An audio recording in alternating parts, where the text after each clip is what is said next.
vendría a ser la acetilcolina, que es el que va a dar inicio a que se pueda dar este mecanismo de contracción. Porque ya sabemos que se libera a través de las motoneuronas alfa, ¿sí? Muy bien, entonces, los músculos esqueléticos, como ustedes saben, son muy necesarios. ¿Para qué? Para que el animal pueda desplazarse, pueda escaparse, que algún animal que está tratando de darle caza, no quiere convertirse en una presa, quiere correr, quiere saltar, ¿no? Entonces, para el desplazamiento, los músculos esqueléticos son, digamos, el pilar, junto obviamente con los huesos, pero en fisiología nos vamos a centrar básicamente en lo que vendrían a ser los músculos. Y ustedes recordarán que la unidad funcional del músculo esquelético vendría a ser el sarcómero, ¿no? Está comprendido entre dos discos Z o dos líneas Z, donde vamos a encontrar a las bandas I, con dos bandas I, por una banda A. ¿Qué significan estas bandas? Las bandas I están relacionadas a lo que vendrían a ser los filamentos de actina, es decir, los filamentos delgados que dejan pasar la luz polarizada. Entonces son isotrópicas, tienen el nombre de bandas I. Mientras que en el caso de las bandas A, están más relacionadas con los filamentos gruesos, que son los de miosina, y son anisotrópicas, no dejan pasar la luz polarizada. Justamente por lo que son más gruesos, no dejan pasar, ¿no?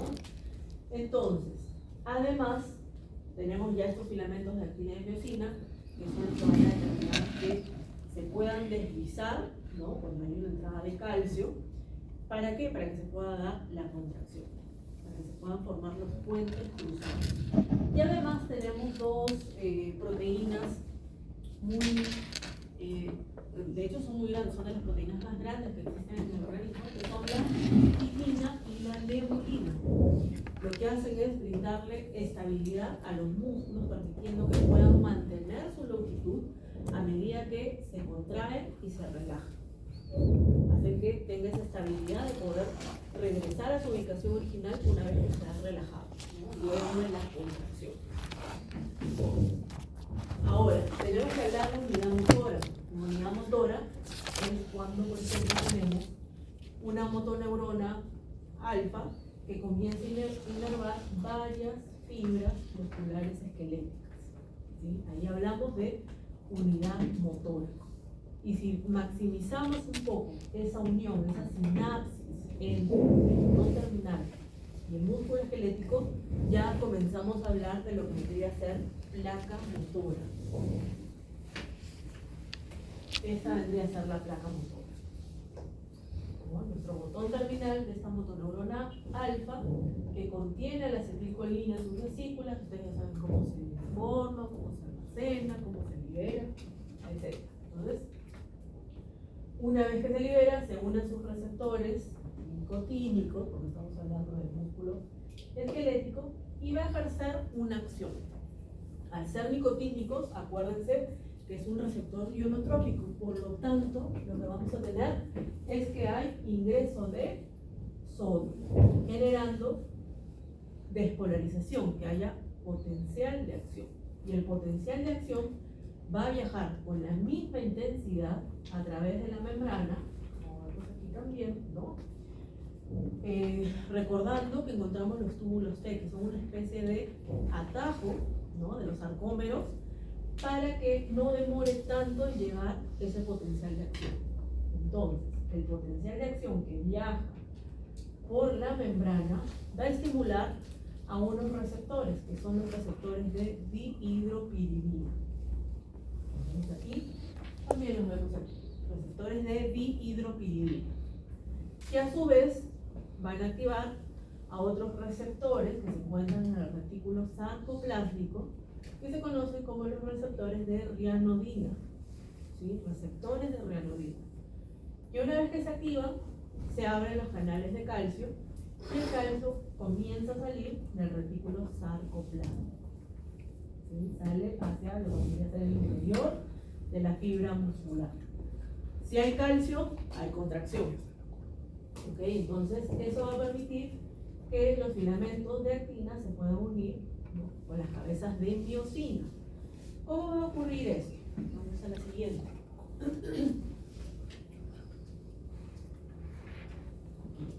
Después regreso al anterior. En este caso, lo que vamos a ver es que los filamentos de actina tienen unos sitios activos. Pero ¿qué pasa? Que estos sitios activos, cuando están en reposo, están siendo cubiertos por una proteína que es la tropomiosina. Entonces, ¿qué debe de ocurrir? Que el calcio que ingresó va a unirse a otra proteína que es la troponina C. ¿Sí? Una vez que se une la troponina C, la tropomiosina se va a desplazar dejando libres los sitios activos de la actina. ¿Para qué? Para que las cabezas de miosina puedan unirse a estas y formar los famosos puentes cruzados. Entonces, una vez que se liberan esos sitios activos de la actina, las cabezas de miosina que ya han hidrolizado ATP y contienen ADP y fosfato, se van a desplazar, como vemos aquí, uniéndose a esos sitios activos que ya están libres. ¿Sí? Entonces forma lo que se conoce como el golpe de fuerza, que genera la tensión, la fuerza, la contracción, en pocas palabras. Se desplazan, ¿no? Se deslizan, haciendo la famosa teoría del deslizamiento de estos filamentos, se da la contracción y a continuación de la contracción tiene que relajarse. ¿Cómo se relaja? Primero, necesitamos que las cabezas de miosina se separen. ¿Cuándo se separan? Cuando llega una nueva molécula de ATP y se posa en la cabeza. Hace que se desplace, comienza a separarse. Pero además, el calcio, ahora, que fue importante para la contracción, para la relajación tiene que volver a guardarse en el retículo sarcoplasmático. Y aquí regreso a la diapositiva anterior, en la cual, una vez que ya hubo contracción, necesita relajarse, el calcio debe de volver a guardarse en el retículo sarcoplasmático. Y lo hace a través de las bombas de calcio, también llamadas bombas cerca.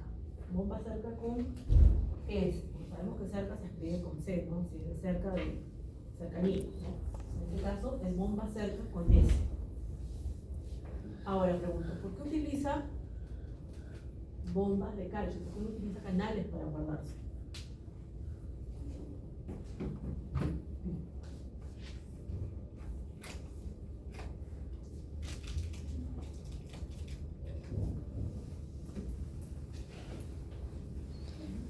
¿Por qué necesita de bombas el calcio para poder almacenarse en el retículo sarcoplásmico? ¿Por qué no utiliza un canal? De acuerdo a lo que hemos hablado la semana pasada. Porque utiliza energía. Son diferentes tipos de transporte, sí, pero ¿por qué? Vamos a ver el por qué. ¿Cómo usar energía más almacenada? El ATP es la energía, entonces requiere un gasto de energía. Entonces, ¿qué significa eso? Un gasto Que va en contra de la gradiente. Entonces, por eso que necesita de ese gasto de energía. Necesita de la bomba de calcio para poder almacenarse. Si no, no se va a poder almacenar porque está mucho más concentrado en el retículo. Acuérdense que el retículo sarcoplástico es un reservorio importante, un almacén importante del calcio. Entonces requiere de ese gasto de energía para volver a almacenarse. ¿Okay? ¿Alguna duda, alguna pregunta? ¿Algo que no quedó claro?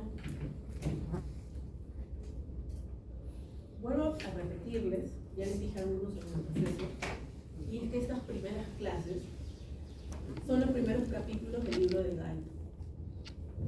Por ejemplo, esta parte de contracción, si todavía no están entendiendo puentes cruzados, incluso están numerados. Entonces, número por número, está cómo se van dando los pasos en la generación de los puentes cruzados, cómo se da la contracción, cómo se da la relación. Yo les recomiendo que les den una revisada. Si no tienen el libro, escríbanme o que me escriban a la delegada.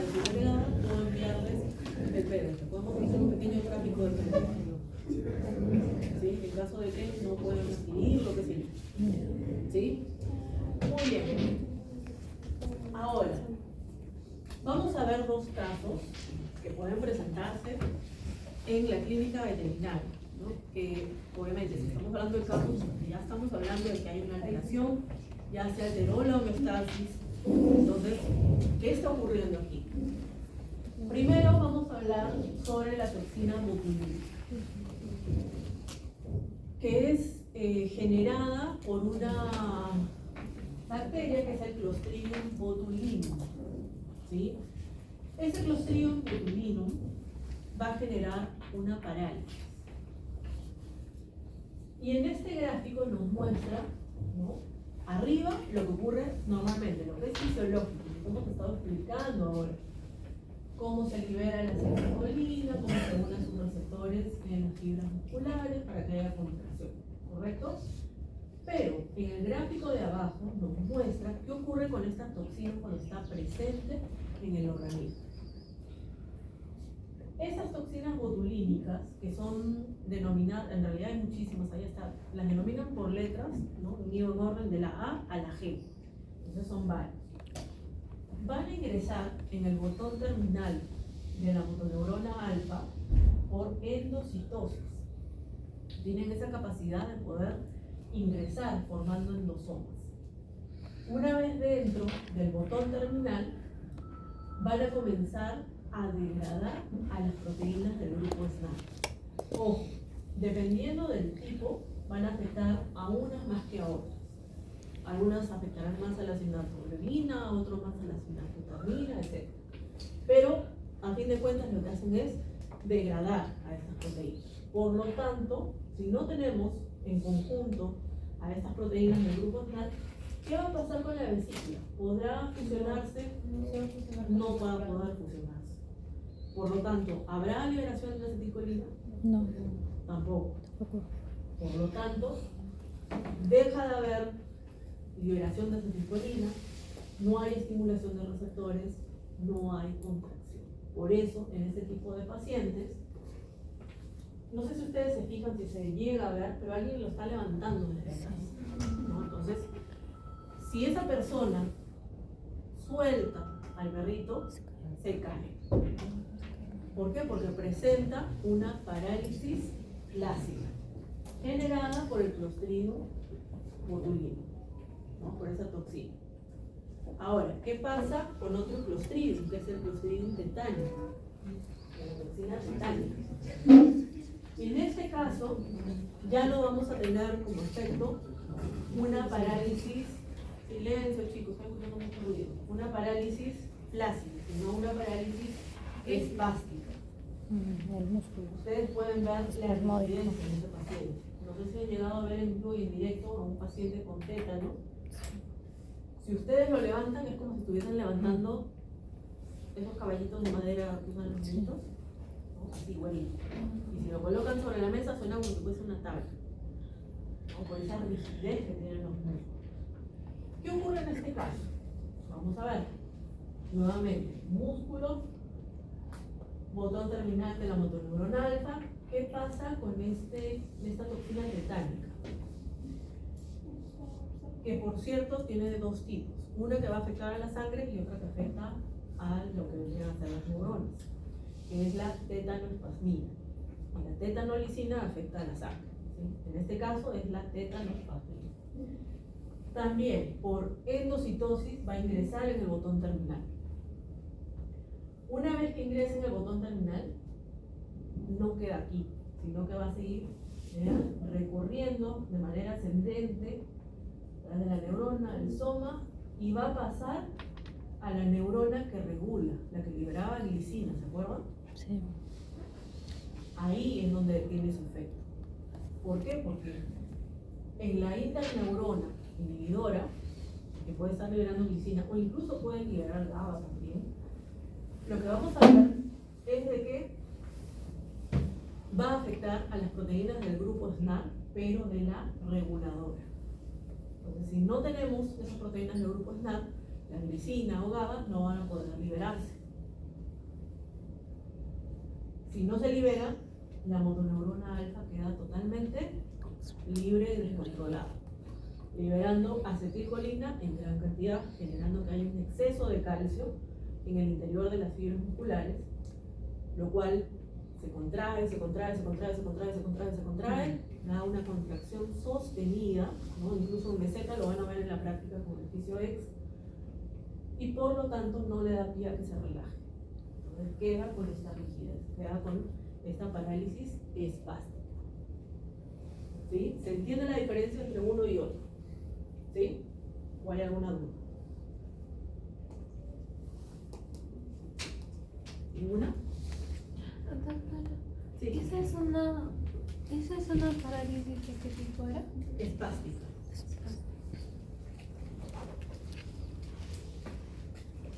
Profesora, cuando afecta las proteínas SNAR, ¿qué era lo que pasaba después de SNAR? En este caso, Sí. las negradas entonces no se puede liberar ni glicina ni GABA, porque tampoco la vesícula en la reguladora no va a poder desplazarse ni fusionarse.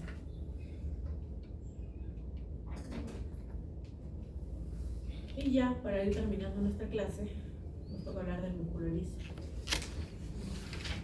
Sabemos que en el caso del músculo liso tiene otra, digamos, otra conformación. Aquí no vamos a encontrar lo que vendría a ser como usted, como ocurría en el esquelético, son mucho más cortas, ¿no? Y recordarán, para los que han llevado ya histología, que se divide en un músculo liso multiunitario y en unitario. El multiunitario se refiere a que vamos a tener varias fibras nerviosas que inervan casi de manera particular a cada fibra muscular lisa. Este tipo de inervación lo encontramos también en lugares donde se requiere una inervación muy fina, muy precisa, ¿no? La vista, el olfato, la audición, en ese nivel. Mientras que el que es unitario, vamos a ver que tenemos una fibra nerviosa que va a estar inervando una fibra muscular lisa. Pero la señal se va a transmitir a las demás fibras musculares lisas gracias a las uniones GABA, que es la que va a permitir que las señales sean transmitidas de una célula a la otra. Y se llama unitario porque van a funcionar como una unidad, como si fuese un principio, ¿no? Como si fuese una célula grande, gigante, por esas uniones GAP que permiten que la información, la señal pueda ser llevada a cada una de estas células. Eso es lo que vemos, por ejemplo, a nivel del estómago o del intestino, ¿no? Normalmente son ejemplos claros de este tipo de músculo liso unitario, que hace que el estómago se contraiga en conjunto o se relaje, se contraiga, se relaja. Funcionan como un todo, como una célula gigante, ¿sí? Ahora, ¿cómo se da la contracción? Sí van a haber pequeñas diferencias respecto a lo que hemos visto en el músculo esquelético. En este caso, aquí ya no hablamos de troponina C ni de tropomiosina, ¿no? Entonces vamos a ver que el calcio también es importante para la contracción, calcio que sale del retículo sarcoplásmico, pero ojo, en este caso ya en músculo liso, el calcio puede provenir desde el exterior. ¿Cómo se genera que ingrese? Por quizás un neurotransmisor con su proteína G, Q, ¿no? Vamos a poner a nivel del estómago, por poner un ejemplo, que hace que se abran los canales de calcio. Entonces el calcio comienza a ingresar. ¿Para qué? Para que se pueda contraer, ¿no? Estas fibras musculares lisas del estómago. Una vez que tenemos el calcio que comienza a aumentar a nivel intracelular, se va a unir a una proteína, que es la calmodulina, y forma un complejo, calcio-calmodulina. Este complejo lo que hace es que comiencen a activarse las cadenas ligeras de la miosina. ¿Para qué? Para que esas cabezas de miosina activas puedan unirse a lo que vendría a ser, ya vuelvo a repetir, aquí ya no hay tropomiosina que está cubriendo a los sitios activos de la actina, no. Sino que gracias a la activación de la cadena ligera, las cabezas de miosina pueden unirse a los sitios activos de la actina y se da la contracción. Eso por un lado. Una vez que tenemos la contracción, tiene que relajarse. ¿Cómo se relaja? Nuevamente aquí el calcio tiene que prácticamente desaparecer del interior del cero. Entonces lo primero que va a ocurrir es que hay una ruptura en ese complejo de calcio-calmodulina. El calcio va a regresar al retículo sarcoplástico siempre por la bomba cerca, ¿no? La bomba de calcio, porque va en contra de su gradiente, pero a diferencia del músculo esquelético, además, el calcio puede salir al exterior. ¿Cómo? A través de la bomba de calcio, ¿sí? Que va a bombear el calcio hacia el exterior, o también a través de un intercambiador. Sale calcio, ingresa sodio. Siempre, para que haya relajación, el calcio tiene que desaparecer. Se guarda en el retículo sarcoplástico o bien va al exterior. ¿Ok? ¿Alguna duda, alguna pregunta?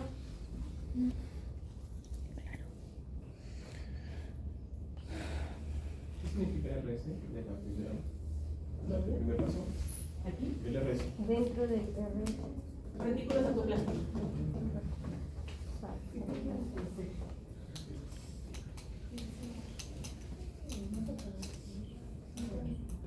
Si no hay preguntas, entonces